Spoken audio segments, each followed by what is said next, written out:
Olá, eu sou a Ana e hoje vou falar sobre o livro O Misterioso Caso de Styles.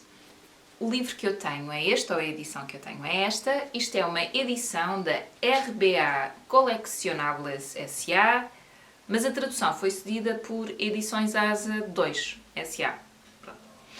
Interessante. Então, quem escreveu o livro foi Agatha Christie. Agatha Christie, para quem não sabe, foi uma escritora sobretudo conhecida pelos seus policiais. Ela viveu entre 1890 e 1976. Ela escreveu outro tipo de livros também, romances, livros assim com uma temática mais de espiritismo. Aliás, em alguns policiais isso também aparece. Peças de teatro, portanto ela escrevia outro tipo de coisas, mas era conhecida sobretudo pelos policiais e acho que era aí que era mais profícua. Este é o primeiro livro que ela publica, ele foi publicado em 1920. Ela terá começado a trabalhar neste livro em 1916, na altura trabalhava como enfermeira em Torquay, portanto numa região da Inglaterra, onde tratava muitos soldados, refugiados também, onde teve contacto com alguns refugiados e soldados belgas, portanto, terá sido daí que surgiu a ideia para criar o Hercule Poirot, que é aquele detetive mais conhecido dos policiais dela, diria eu, que era um detetive belga, e também onde teve contacto com muitos tipos de, enfim, medicamentos, venenos também, portanto, vem um bocado daí dessa formação dela, desse trabalho que ela teve, esse conhecimento vasto que tem acerca dos venenos. Ora bem, neste livro em particular, a ação começa em Essex, portanto é uma região inglesa. Quem narra a história é o Capitão Hastings. O Capitão Hastings aqui tem 30 anos, ele está numa licença da guerra, portanto esteve hospitalizado e tem uma licença médica de um mês e por acaso encontra um amigo ou uma pessoa conhecida, por acaso eles não parecem ter assim uma relação muito próxima, que é o John Cavendish. Ele encontra-o e decide então ir passar esse mês da licença com ele. Este John Cavendish vive numa mansão, que é a Mansão Styles, que dá então nome aqui ao livro, e ficar aí então hospedado, passar esse mês. Portanto, o John Cavendish, ele não é o dono da mansão, ele vive lá com a mulher dele, a Mary Cavendish, com a mãe madrasta, que é a Emily Inglethorpe. Portanto, ela herdou a mansão e a fortuna do pai de John Cavendish. Está lá também o irmão de John, Lawrence, é mais novo. Terá iniciado os estudos em medicina, agora não lembro se ele os concluiu, mas é assim um rapaz um pouco sonhador, tímido, assim calado, ele é bastante discreto. Está lá a Cynthia Murdoch, portanto filha que será também nova, 20 e poucos, filha de uma amiga de Emily Inglethorpe. Ela é órfã, e então Emily Inglethorpe decide tomá-la sob a sua asa. Ela trabalha, a Cynthia, como enfermeira, ou como farmacêutica mais, num dispensário, portanto a dispensar os medicamentos que são necessários, a prepará-los, etc. Está lá também o segundo marido de Emily Inglethorpe, que é Alfred Inglethorpe. Ele é bastante mais novo do que Emily e isso é logo muito mal visto, então nesta altura ainda mais. Portanto, será a ação em que se passa, será isso mesmo, os 1916, talvez por aí, durante a Primeira Guerra Mundial. Está lá também Evelyn Howard, que é uma espécie de assistente da Emily Inglethorpe / governanta, porque ela também trata de algumas coisas da casa, daquilo que eu percebi, ou gera qualquer coisa lá em casa, mas é uma posição assim um pouco indefinida, portanto eu diria que para os parâmetros de hoje em dia seria uma espécie de assistente da Emily Inglethorpe / amiga, assim uma mulher muito enérgica e tal. E está a Dorcas, que também é outra personagem que aparece, que é uma das empregadas da casa mais antiga e que tem muito carinho pelos... já os conhece há muito tempo, pelos enteados da Emily, portanto pelo John, pelo Lawrence e pela própria Emily Inglethorpe, portanto é bastante protetora. Emily Inglethorpe é uma espécie de benfeitora, portanto ela faz aquele tipo de angariação de fundos, ajudar doentes, pessoas em necessidade. Por exemplo, o caso da Cynthia é um caso desses, portanto ela decide ajudá-la porque a rapariga não tem mais ninguém. Só que ela depois também tem aquela personalidade um bocado dominadora, não é? E de cobrar e de não deixar que as pessoas se esqueçam, as pessoas que estão ali, que vivem naquela mansão, que quem manda é ela. Bom, basicamente é um bocado isso. Portanto, não se pode dizer que seja uma benfeitora muito querida de quem a rodeia. A começar pelos enteados, sobretudo. A ideia é que, quando ela morrer, a propriedade fica para o filho mais velho, para o John Cavendish, e que a fortuna fica para o marido Alfred Inglethorpe.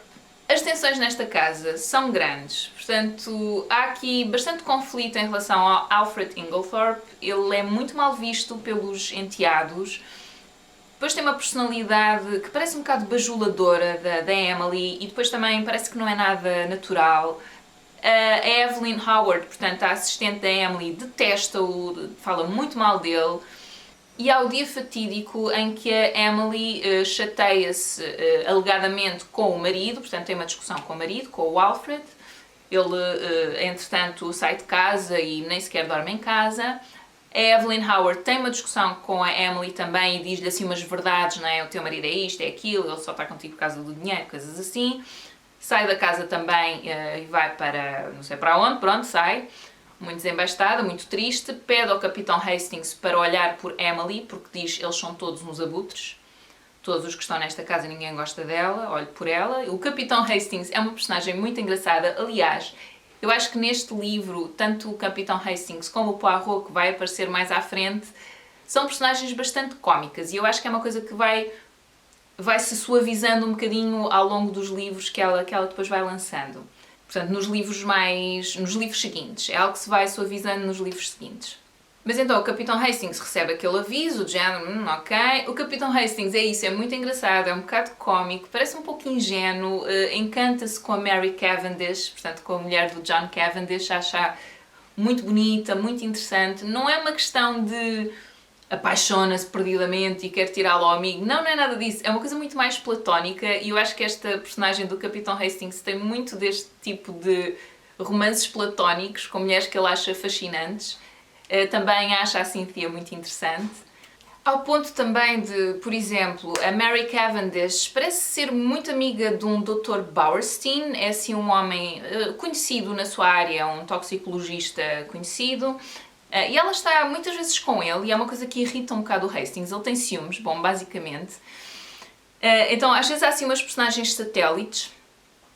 Alegadamente também o Alfred Inglethorpe tem um caso com uma mulher muito bonita ali da vila, mas enfim, desconfia-se disso, etc. Mas não há assim grandes certezas. Num dos jantares em casa, nesta mansão de Styles, estão todos juntos, estão todos a jantar, é isso, o ambiente é um pouco tenso. A Cynthia, ela aligera um bocado, ela é uma rapariga assim, também enérgica, mas assim mais leve.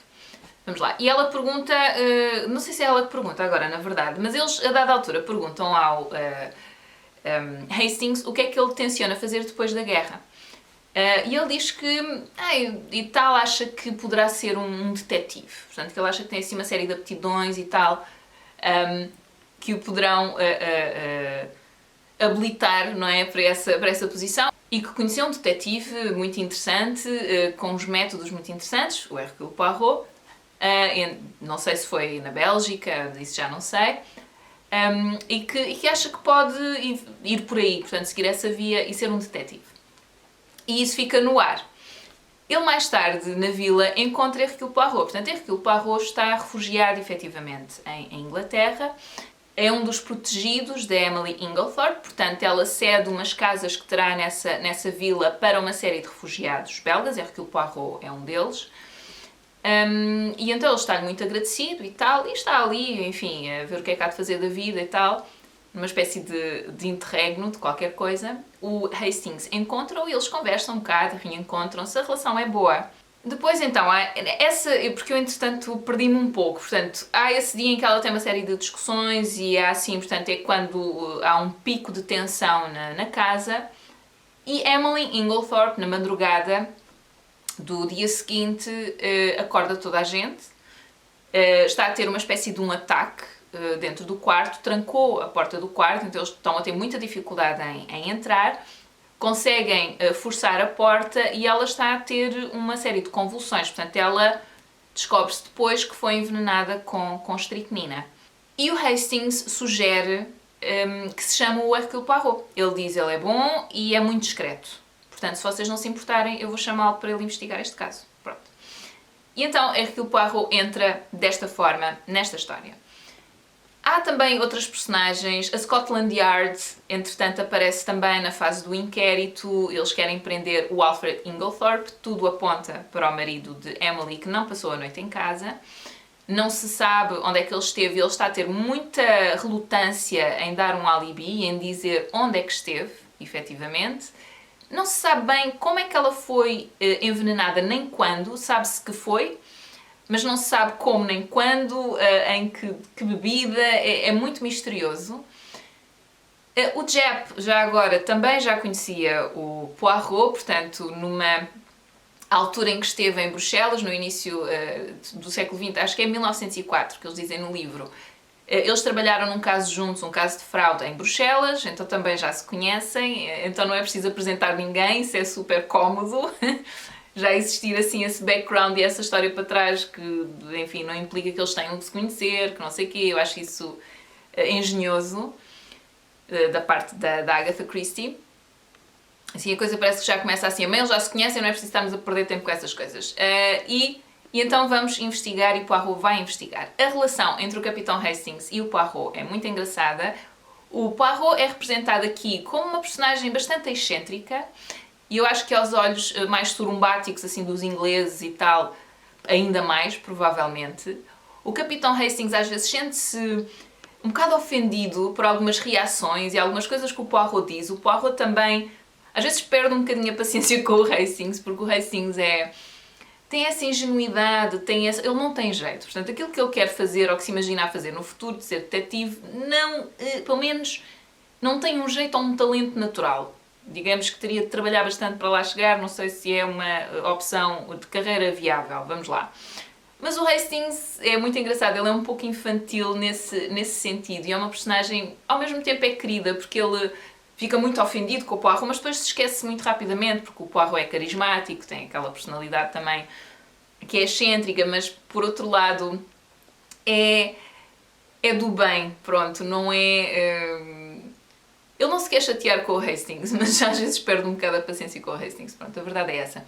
Eu acho que eles são representados, os dois, e a relação entre os dois, de forma talvez um pouco ridícula, sobretudo o Poirot, e foi como eu disse há pouco, portanto eu acho que é algo que vai mudando, que se vai alterando ao longo dos livros. Nos livros seguintes isso vai-se alterando e acho que fica uma personagem que sim, é um pouco excêntrica, sobretudo aos olhos dos ingleses, que são muito formais e tal, mas não tão ridículo. Portanto, mais metódico, acho que isso é uma coisa que se vai construindo. Portanto, apesar de eu ter gostado bastante do livro, eu já conhecia a história, já não o lia há muitos anos, apesar de eu ter gostado muito de ler o livro, não gostei tanto deste retrato do Poirot.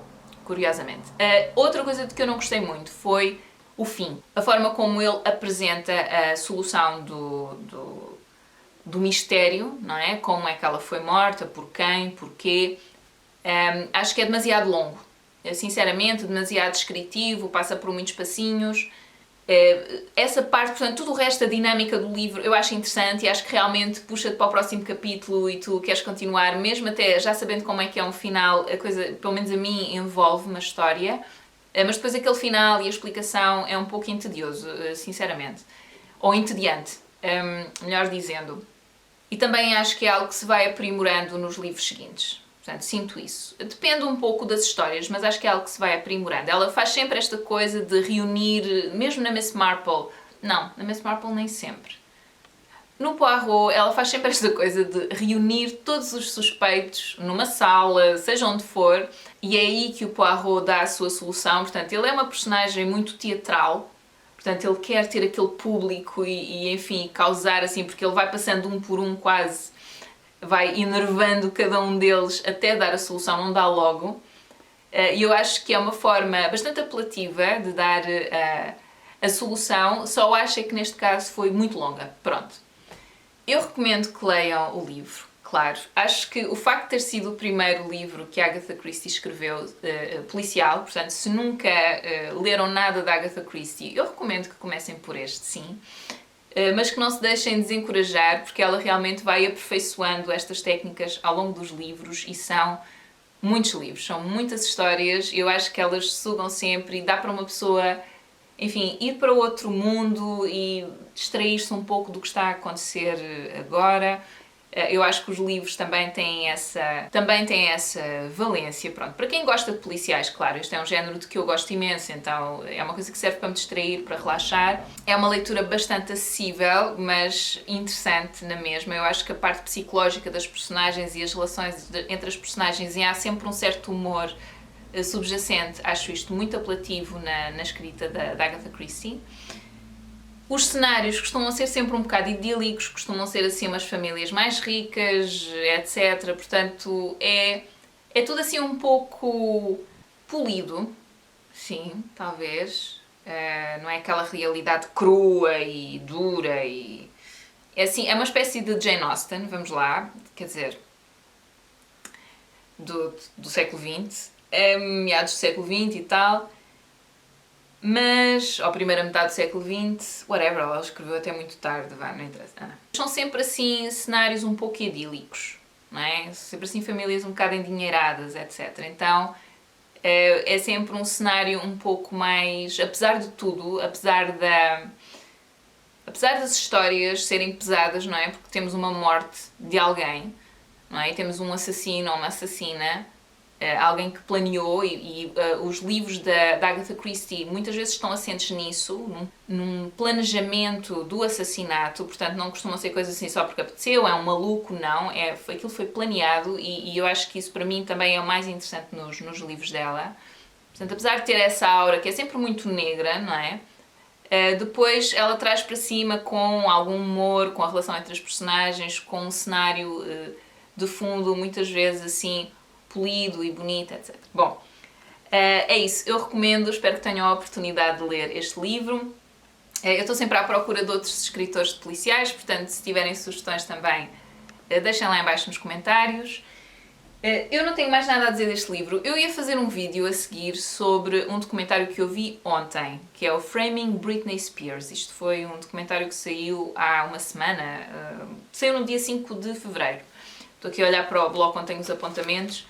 Mas eu pensei, não vou dedicar um vídeo só a isto, porque apesar de ter sido um documentário feito pelo The New York Times, reveste-se de muita especulação. Portanto, isto para quem não sabe, Britney Spears foi uma cantora pop muito, muito famosa no final dos anos 90, início do século XXI. Ela teve um hit em 1998, portanto, nós somos da mesma idade, somos do mesmo ano. Por acaso fiquei surpreendida quando soube. E então, quando ela lançou o primeiro hit, que era o Hit Me Baby One More Time, ou assim uma coisa, eu já tinha 17 anos, portanto, aquilo eu acho que era direcionado assim para raparigas mais jovens, mas eu sabia as músicas dela todas, sei lá, aquela Toxic e não sei o quê, ou seja, nunca fui assim muito fã, aquela fã e tal, mas eu conhecia as músicas, sem dúvida. Eu acho que era praticamente impossível não conhecer as músicas dela, mesmo que fosse para gozar, não é? Nós, quando somos adolescentes, somos assim mais duros com a pop e com o que é comercial, etc. Mas eu acho que ela depois até foi fazendo uns trabalhos interessantes com o Toxic e não sei o quê, mas é sempre tudo muito, muito pop. E eu não sabia nada da vida dela. É assim, é muito interessante porque algumas das coisas que eu vi no documentário foram-me chegando, quando ela rapou o cabelo, quando ela foi acusada de maltratar o filho, quando, sei lá, mesmo agora, muito mais recentemente, este tal Free Britney, não sei se já ouviram falar. Eu ouvi falar, mas pensei, isto devem ser tipo uns fãs dela histéricos. A sério, não pesquisei, não sabia nada. E, para a minha surpresa, ontem o Luís disse assim, olha Ana, tenho aqui um documentário sobre a Britney Spears, acho que era interessante vermos. E eu, o quê? Estás a gozar? Tipo, o Luís, que tipo, é tudo menos pop, não é? Tudo indie, a cena dele, pronto, e ele é daquelas pessoas que está mesmo muito atento ao que vai saindo, é tão engraçado, porque eu acho que eu deixei de ouvir música nova, assim, por querer e comprar CDs e tal, muito cedo, pai, com 20 e poucos, e às vezes fico um bocadinho triste, do género. A música que eu vou conhecendo de nova é através do Luís, portanto, nisso até é uma sorte.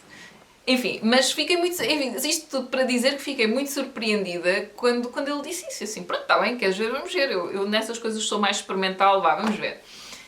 E fiquei estarrecida. Eu não fazia ideia. Portanto, ela quando saiu... Quer dizer, eu no fim já vou fazer um vídeo quase sobre isso.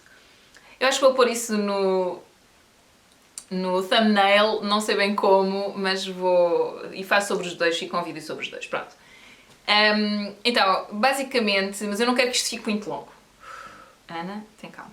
Respira fundo, mindfulness, estás aqui, estás bem. Então, ela é aquele tipo de ascensão muito comum, portanto, terra pequena, pobre, não tinha grandes perspectivas, grandes possibilidades monetárias, enfim, também não vivia, não passava fome, mas enfim, tinha uma vida bastante modesta. Foi a um concurso, o primeiro concurso é que ela foi à televisão para cantar, ela tinha 10 anos, e logo aí, o senhor, que era um senhor que devia ter o quê? Os seus 60 e tal, pelo menos aparentemente, pergunta-lhe se ela tem namorado. Vocês imaginem, ela tem 10 anos. Pergunta-lhe se tem um namorado, ela diz que não, que os rapazes, que os meninos são maus, ela é uma miúda de 10 anos, ela vai dizer isso. E ele pergunta-lhe, não, então e se for eu? Ouçam, isso aqui... Epá, desculpem lá. Mas quer dizer, ela tinha acabado de cantar e ele vai-lhe perguntar sobre os namorados. O que é que isso interessa? Epá, eu fiquei passada. Eu sei que agora o pessoal também cancela por tudo e por nada e não se pode falar disto, não se pode falar daquilo. Epá, mas aquilo não foi fixe. Aquilo não estava correto. Mas pronto, eram outros tempos. O senhor, se fosse agora, não o deixavam passar assim, com essa facilidade. Portanto, estamos a falar de 1991, 92. Bom... Não, 91. Não, pode ser 92, sim. 10 anos porque ela faz em dezembro. Está correto. Ok, avançando. Mas isto já dá um tom. Eles fizeram isto de propósito. Eu não sei se eu disse. Portanto, isto é um documentário feito pelo The New York Times. Portanto, é uma coisa assim que eu acho que se pode dizer que é mais credível. Está assim assente em factos. Eles entrevistam várias pessoas. Alguns dos factos são muito difíceis de... verificar, outros não são nada difíceis de verificar. A cena do Free Britney eu fiquei estarrecida quando percebi o que é que era.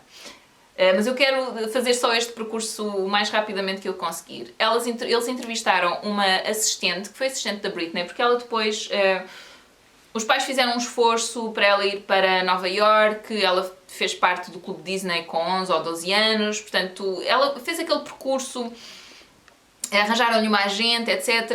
A mãe estava mais presente, o pai estava mais afastado. Dizem eles que ele estava mais preocupado com a parte financeira da coisa. Eu até um certo ponto do documentário, assim, neste iniciozinho, eu estava a pensar, pronto, mas isso acho que é natural, estar preocupado com a parte monetária, não é? Não acho isso assim tão estranho, do género, o que é que vamos gastar para ela ter que estar em Nova Iorque, etc. Até aí tudo bem, mas depois quando a coisa começou a avançar, meu Deus do céu. Então...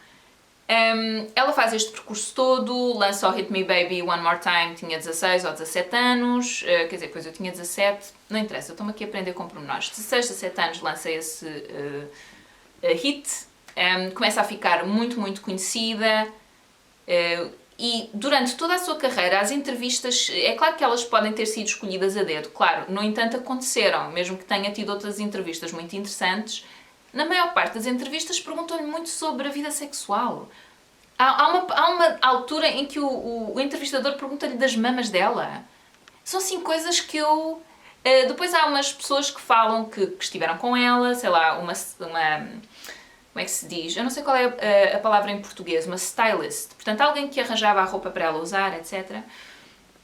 Que diz que ela também tratou de muitas boys band, que acho que na altura era assim, era o que havia mais e era o que tinha mais fama, portanto os NSYNC, os Backstreet Boys, quem é da minha geração sabe, portanto quem é dos anos 80 sabe do que é que eu estou a falar.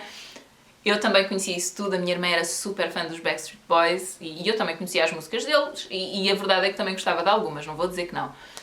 Os NSYNC, etc. Portanto, estávamos nesta era das boys bands e muitas outras que foram surgindo, nós também fizemos umas tentativas cá em Portugal. Ela era muito nova também, por outro lado, e percebe-se a confusão por um lado, depois a dada altura percebe-se que é de género, pronto, lá vêm estas perguntas, ok. E depois acontecem outras coisas, portanto ela tem um namoro com o Justin Timberlake, eles depois separam-se, ele faz aquela música que eu lembro que na altura também achei aquilo muito chunga, sinceramente. Eu que não estou, eu não estou a par dessas vidas dos famosos, mas as coisas chegavam a mim, eu não sei se na altura via a MTV, já não me lembro. Eu acho que a MTV desvirtuou muito, acho que é muito diferente daquilo que era na altura. Mas eu lembro-me que quando vi aquele videoclipe, é Cry Me a River, acho eu, que eu pensei, epá, realmente esta atriz é muito parecida com a Britney Spears, isto é a Britney Spears. Porque eu sabia que eles tinham tido uma relação. Então depois achei isso muito chunga quando percebi que não, que era uma música dele tipo a sugerir que ela o traiu e não sei o quê, e eu, epá, isto não é nada fixe. Tipo, enfim, então isso deixou-me logo assim com um amargo de boca. Eu que até gosto da música que o Justin Timberlake vai fazendo, acho que ele também é bastante experimental, é naquele género, mas é bastante experimental, apesar de tudo. E depois ela foi, enfim, os tabloides e não sei o quê, é uma badalhoca, é uma porca, traiu, é isto, é aquilo. Foi super atacada numa entrevista, aquilo que costumo tanto ver, a entrevistadora a ser super paternalista, apesar de ser, não é, aquela maternalista a gente não usa, não é? Mas com aquela coisa, então, mas achas bem, mas magoaste-o, ele ficou muito magoado. E a Britney Spears, tipo, a da altura começa a chorar, ouçam, mas sabem aquelas coisas, custa muito ver outras pessoas, a mim custa-me imenso ver pessoas a chorar, e às vezes quando tu percebes que aquilo é ensaiado, não é natural, sei lá, sinto que é uma coisa que é tão privada que estás a fazer em público. E a entrevista, que é uma coisa que eu acho sempre que é um pouco mais formal, ver isso parece-me que não joga a bota com a perdigota. E aquilo pareceu-me muito sincero. Das vezes, aliás, porque foi mais uma entrevista em que isto aconteceu, porque são perguntas sempre muito pessoais, da vida dela pessoal, de coisas que... Epá, ela é cantora, ela não está aqui para falar... Eu da altura o Luís olhava para mim de género, Ana, tem calma, porque eu passava com aquilo. Perguntas muito pessoais, muito privadas. A relação dela com os paparazzi começou por ser... Ela até... quer dizer, eu não sei se ela não se importava, atenção, porque isto é muito fácil nós falarmos quando estamos de fora. Mas digamos que ela ela ia fazer a vida dela, sei lá, imaginem, comprar um café, ir ao McDonald's, o que seja, ir comprar uma roupa a uma loja, coisas que nós fazemos de forma... Agora não, com a pandemia não, mas enfim, antes disto tudo e que naquela altura faríamos de forma muito natural, ela tinha, eu nem sei, 15, 20, 30 paparazzis a apontar-lhe as câmaras e a tirar fotografias, às vezes até quando eram à noite, só se vêem os flashes, ela não via nada, aliás, numa das imagens ela até está a dizer, pá, não consigo ver nada e tal. Aquilo é muito impressionante, coisas de ir ao restaurante e ter os paparazzis em cima. E ela, naquela altura da vida dela, e foi assim que me pareceu, porque eles falam bastante sobre esta perseguição dos paparazzi e de como isso foi evoluindo. Eles também entrevistam um paparazzi e um dono dessas revistas tabloides, que depois, o gajo irritava-me, porque depois, é assim, irritou-me logo quando eu soube que era de uma revista tabloide, tenho que dizer, tenho esse preconceito. Mas depois também diz assim, mas nós só registávamos as fotografias dela, não era só isso. Era uma coisa que nos servia aos dois, nós fazíamos a publicidade a ela e ela dava dinheiro aos gajos, aos paparazzis que tiravam as fotografias e tal. E eu assim, não amigo, não estejas a fazer essa parte. Vocês punham as parangonas, mamãe, ela está maluca, traiu o Justin Timberlake, quer dizer, não era só a fotografia e as pessoas que interpretassem como quisessem, não, era com parangonas e ali com aquelas cores, enfim, neon, vermelho, amarelo, mas não vamos ser parvos. E depois impressionou muito um paparazzi, eu acho que ele resume isto muito bem, que é a forma como eles viam a coisa, porque enquanto ela estava bem, enquanto a vida lhe corria bem, pronto, se calhar ela não achava aquilo super confortável, mas tudo bem, é uma coisa que faz parte da vida profissional, aparentemente, porque acho que foi quando começaram a surgir assim os paparazzi em força, esta coisa dos paparazzi que agora é muito corriqueira, vamos lá. E então tudo bem, mas depois quando a vida começou a ficar complicada, não é? Quando teve a relação que falhou e foi de forma com o Justin Timberlake e que foi de uma forma tão pública e que depois ele fez aquele videoclipe a acusá-la de traição, sendo que os mídias são muito mais agressivos com a mulher do que com o homem, ok? Vamos admitir, são muito mais moralistas com a mulher do que com o homem. Depois ela entretanto casou-se com outro homem, teve 2 filhos, separaram-se, uma luta pela custódia dos filhos, custódia única, portanto cada um deles estava a lutar pela custódia dos filhos. Ela teve uma depressão pós-parto, começou a ter uns comportamentos mais erráticos, mas tudo registado sob a lente dos paparazzi, sempre em cima dela. Aquilo impressionou-me imenso, imenso. E aquela cena muito publicitada, pá, eu vi imagens daquilo e não ando atrás disso, quer dizer, não compro revistas cor-de-rosa, eu lembro-me de ver essas imagens dela a rapar o cabelo. Ela a rapar o cabelo a ela mesma, porque acho que ela foi a um salão. Foi um cabeleireiro. Paparazzis atrás da mulher. E começa a rapar o cabelo a olhar para as câmaras. Portanto, aquilo pareceu-me que era mesmo um desafio. Era de gente, pronto, já sou feia, pá, deixem-me em paz. Ou já, pronto, estou maluca, ou... Se eu acho que foi a melhor opção, não. Whatever. Todos nós fazemos parvoíce a toda a hora, sem termos aquelas câmaras todas apontadas a nós. Imaginem o que é viver assim. Pá, sinceramente, eu fiquei super do lado dela. Eu não sei nada do que se passa nos bastidores. Ter a tua vida devassada desta forma, a fotografarem os filhos atrás de ti, isto ser permitido, isto ser legal, é impressionante. Portanto, ela passou por tudo isto, e depois a luta pela custódia dos filhos parece-me que foi o ponto mais baixo da vida dela. E mais duro parece-me daquilo que as pessoas, os testemunhos que as pessoas foram dando, etc. Depois houve um guru qualquer que se aproximou dela e que as pessoas estavam a dizer que se estava a aproveitar, e então neste contexto, que parecia que ela estava muito, muito perdida, muito sozinha, só com aquele guru, entram os pais, ou entra o pai, novamente, e então pede... agora, eu não sei como é que isto se diz em português, portanto eles dizem conservatorship, portanto, tutela, vamos lá, sobre a pessoa dela, isto é possível, eu não sabia, tutela sobre a pessoa dela, portanto, para onde é que tu vais, o que é que tu fazes, a que médico é que vais, tem que pedir autorização para fazer coisas, e sobre o património, sobre o dinheiro dela. E logo aí fiquei de pé atrás, porque a verdade é esta, eu não sei como é que é, mas eu acho que se os meus pais, portanto, quero acreditar que seria assim, portanto, se os meus pais me vissem nesse estado, pá, eles iam-me buscar.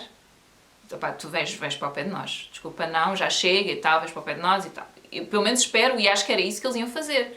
Não iam pôr, tipo, epá, não, vamos agora ficar a controlar a tua fortuna. Pronto, essa é a preocupação. Tipo, não. E a Britney Spears, na altura ela chamou um advogado, portanto, já com o pai a tentar fazer isto e a tentar pôr... Ouçam, eu vou usar estes termos todos mal, provavelmente, não se chateiem comigo, mas eu quero só explicar o que é com as minhas palavras, que não são as palavras técnicas de todo. Portanto, enquanto este processo estava a decorrer em tribunal, portanto, do pai tentar ganhar controle sobre a pessoa da Britney Spears e sobre o seu património, sobre as questões financeiras, etc., a Britney Spears arranjou um advogado para ela e disse assim, olha, eu já percebi que vai ser muito difícil combater isto, mas eu preferia que para gerir a questão financeira fosse uma entidade independente. Por exemplo, um banco ou... tipo um banco. Pronto, uma entidade independente que não fosse o meu pai. Eu não quero o meu pai a tomar conta do meu dinheiro. Porque depois também há um historial de negócios falhados do pai. Portanto, ao longo da carreira da Britney Spears, já com ela a ganhar dinheiro, etc., jovem adulta e tal, há assim um historial de negócios, e ele aparentemente também era uma pessoa muito ausente da vida dela. Portanto, ela estava sobretudo com aquela tal assistente que era amiga da família. Pronto, foi assim que ela começou a fazer esse tipo de acompanhamento da Britney Spears, porque a mãe da Britney Spears, como tinha um filho mais novo, não podia acompanhar a filha a todo lado, e a Britney Spears na altura era bastante nova, e então arranjou essa amiga, pediu essa amiga, e eu sinceramente foi das pessoas que eles entrevistaram que eu achei mais querida.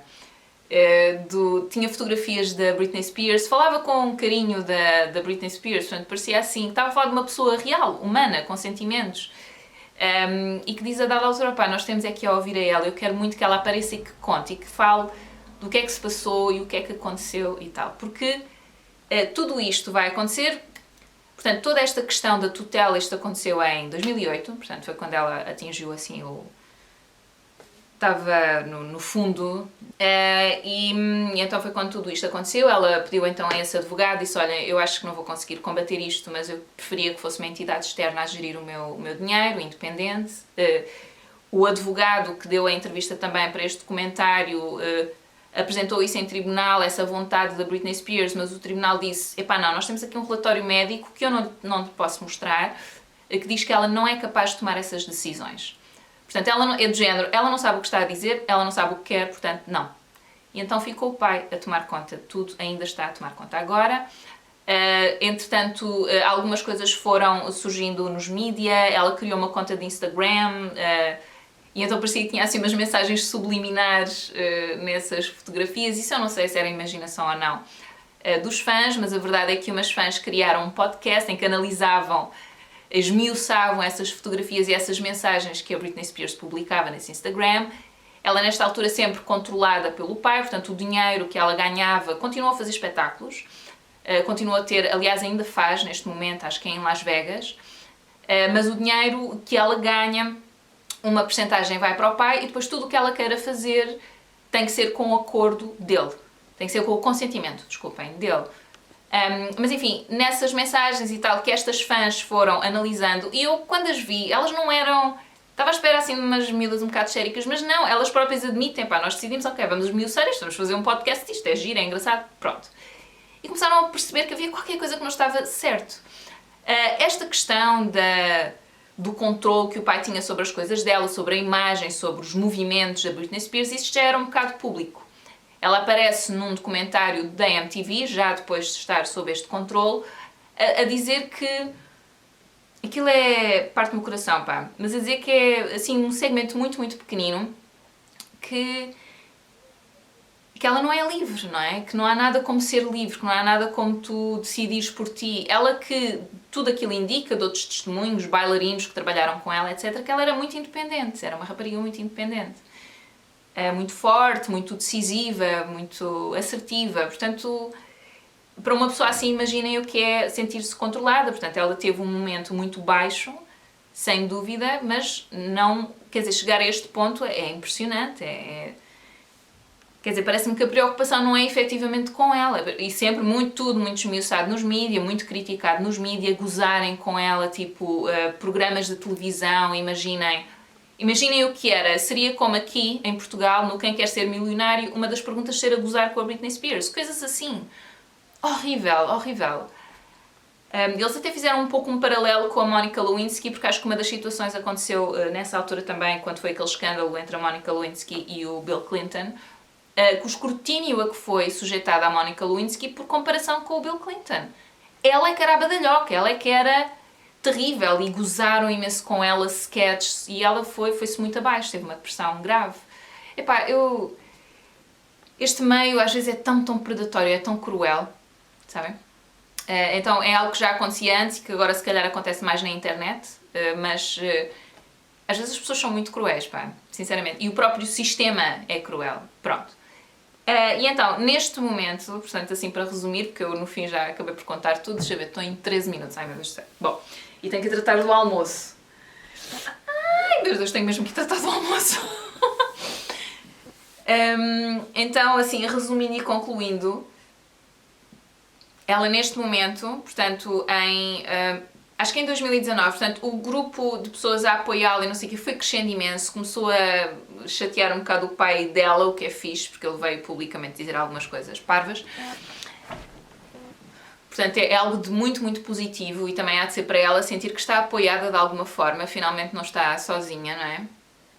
Então conseguiu, ele já não tem controle sobre a pessoa, sobre ela, sobre as finanças ainda tem, mas é partilhado com um banco. Portanto, ela ainda não conseguiu, aparentemente é muito difícil, a partir do momento em que alguém é responsável por ti, porque tu estás incapacitado, eu acho que há uma forma, deve haver uma palavra para isto em português de certeza. Mas enfim, a partir do momento em que isso acontece, é muito difícil tu saís desse estado, provares que já estás perfeitamente apta para fazer o que quer que tenha que ser feito. Por ti, pelo teu dinheiro, etc. Aparentemente é assim, por muitas provas que ela dê é muito complicado, mas pelo menos já conseguiu que não ter esse controle sobre a pessoa e ter partilhado em relação ao seu património.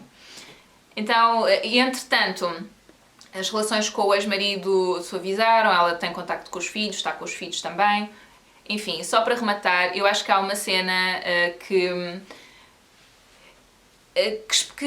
mostra muito bem esta questão dos paparazzis, como é que funciona, como é que a coisa funciona, e como é que os próprios paparazzis justificam as suas atitudes, porque eles entrevistam um paparazzi. Eu por pouco não tirei a minha chinela à televisão. Eu sou um bocado emotiva, pronto, quando vejo estas coisas também. Então, ela, numa situação em que estava muito, muito em baixo, portanto, 2 paparazzis só descobriram que ela estava a tentar ver os filhos e não estava a conseguir, o ex-marido não estava a deixar. Ela estava no carro com uma prima, que foi com ela. Ela nesta altura já tinha rapado o cabelo e não sei o quê, portanto tinha aquele aspecto, estava um bocado mal vestida, sei lá, com fato de treino, whatever, cabelo rapado. E depois isto é importante, esta questão da imagem. E estava a tentar ver os filhos. Foi à casa do marido, não conseguiu, pediu aos paparazzi, pá, deixa-me em paz, porque eles têm imagens, eles têm filmagens disto, por isso é que nós sabemos. A andarem à volta do carro, oh Britney, desculpa lá, mas diz-me só, eu sei, eu já te deixei em paz, mas como é que te estás a sentir? Mas como é que... Com as luzes apontadas para ela e ela do género, pá, por favor, deixa-me em paz, por favor. Ela a pedir para deixarem em paz, pá, de repente passa-se, sai do carro com um guarda-chuva e começa a atacar o carro do paparazzi. Ouçam, ela nem o atacou a ele, que eu até achei um exemplo de autocontrolo. Ela atacou o carro com o guarda-chuva. Meu Deus, ai, o estrago que fez ao carro. Pronto. E, claro, essas fotografias, essas imagens saíram com grandes parangonas nas revistas, etc. Ela não está bem, ela está maluca, etc. Mas ela é que foi levada ao extremo por aquele paparazzi. Certo? Acho que podemos concordar com isso. Numa fase tão baixa da sua vida e tão difícil, e tem aquelas pessoas em cima dela a chateá-la, pá. É só vocês imaginarem estarem numa situação assim. E depois eles a perguntarem, os entrevistadores a perguntarem ao paparazzi, então, mas acha que fez bem? Mas ela pediu para se ir embora. Ela pediu várias vezes. Mas é que, quer dizer, mas é que ela antes, quando era mais nova, não tinha problemas nenhuns, a relação era boa. A gente, desculpe, as pessoas evoluem, pelo menos espera-se que isso aconteça. As situações evoluem, as vidas das pessoas mudam. A circunstância nunca é a mesma, o contexto nunca é o mesmo. Então, a forma que as pessoas depois usavam para se justificarem era impressionante. Porque isto é muito cruel. Fazer isto a outra pessoa é muito cruel. E expô-la desta forma. Enfim. Bom, já disse tudo o que tinha a dizer. Eu achei muito, muito interessante o documentário, a forma como foi filmado, os vários testemunhos também. Eles dizem que tentaram falar com a Britney Spears, tentaram contactá-la, mas nem sequer sabem se as tentativas de contacto lhe chegaram. Os pais, etc., não quiseram participar, portanto, a pessoa assim mais próxima que falou foi a tal assistente, que era amiga da família e que foi assim a pessoa mais positiva de todo o documentário, porque é isso, fala dela e das experiências por que passaram também. Porque ela supostamente só ia fazer aquilo durante 3 meses, enquanto a mãe da Britney Spears não podia, mas depois ficou assistente dela durante uma década ou lá o que foi muito tempo. Depois foi despedida, quando o pai da Britney Spears tomou conta das coisas. Voltou a ser contratada mais à frente, mas nem foi pelo pai, foi por uma empresa, sei lá, uma coisa muito mais despersonalizada, não é? Mas ela, assim, a forma como falava dela e reiterar de género, pá, vamos ouvir, falta-nos ouvir a voz dela, temos que ouvir a voz dela, temos que ouvir ela. Achei isso muito querido e achei isso muito positivo, assim, de tudo o que foi feito. E trazerem luz também para esta questão do tal conservatorship, que eu não sei como é que se diz em português, da tutela sobre os bens e sobre a pessoa, de ser uma coisa assim um bocado predatória e cruel. A forma como se processa e a dificuldade depois que a pessoa tem em sair disso, não é? Teres alguém a controlar os teus movimentos e as tuas coisas. Quer dizer, era quase como quando antigamente cá em Portugal a mulher para viajar tinha que pedir autorização ao marido, o dinheiro que recebia era do marido, não podia trabalhar, tinha que ficar em casa a tratar da casa, portanto, tudo feito para não ter autonomia, não é? Para não ser independente. Tiraram-lhe isso a ela, não é? A Britney Spears, e de repente vês nessa posição, quer dizer...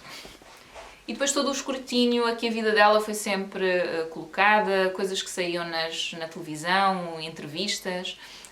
Há uma cena que eles passam no documentário também, em que a dada altura estão a falar dela, de qualquer coisa, agora já não sei, ai, rapou o cabelo ou qualquer coisa, e está lá outra pessoa no estúdio, que por acaso é o realizador do Bowling for Columbine, um documentário também, um filme documentário, em que ele a dada altura diz, tipo, passam a câmara para ele, porque ele manifesta a vontade de dizer qualquer coisa e o jornalista, não é, que estava lá até diz, queres falar? E eles passam a câmara para ele e ele diz, epá, se calhar era boa ideia deixarem-na em paz, deixarem-na viver a vida dela, não? Porque é que isto é importante? E eu achei, exato, alguém são, no meio desta confusão toda, de género, coitada, ouçam, coitada, horrível. Pronto, é isso, desejo tudo bom à Britney Spears, Free Britney, não é? Hashtag Free Britney. Não, a sério, desejo tudo de bom e epá, espero que esta situação se clarifique o mais rapidamente possível e que estas leis sejam revistas também, porque é muito impressionante. E era fixe também que os mídias deixassem de ser tão misóginos e tão machistas, não é? Era porreiro, dava jeito. Mas pronto, enfim, está um vídeo muito longo, acabei por fazer 2 em 1, mas fica feito. Mas enfim, olha, deixem-me levar e ia ser só um apontamento e acabou por ser assim aqui um vídeo de todo tamanho, mas espero que tenham a oportunidade, 1, de ler o livro e 2, de ver o tal documentário. E é isso, pronto. Não tenho mais nada a dizer, espero que vocês estejam todos bem, espero que tenham gostado. Vou só mostrar aqui o Smic, que está a olhar para mim com um ar um pouco de El Matador. Ele não é super fã que eu lhe pegue ao colo, já está aqui a olhar para a minha mão de género. Já te mordia. Pronto. Ok, vou deixar ali para o chão. E é isso. E até à próxima. Tchau, tchau.